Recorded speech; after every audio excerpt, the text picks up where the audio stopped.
أعوذ بالله من الشيطان الرجيم. بسم الله الرحمن الرحيم.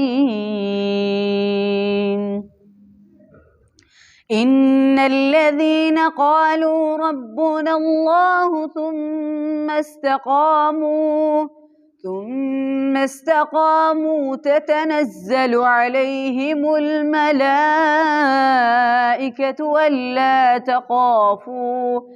ألا تخافوا ولا تحزنوا وأبشروا بالجنة التي كنتم توعدون. نحن أولياؤكم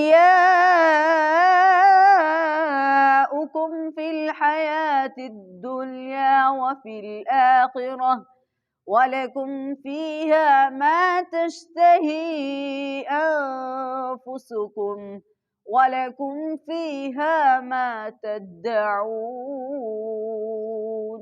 نزلا من غفور رحيم. ومن أحسن قولا ممن دعا إلى الله وعمل صالحا وقال إنني من المسلمين. ولا تستوي الحسنة ولا السيئة، ادفع بالتي هي أحسن فإذا الذي بينك وبينه عداوة كأنه ولي حميم. صدق الله العظيم.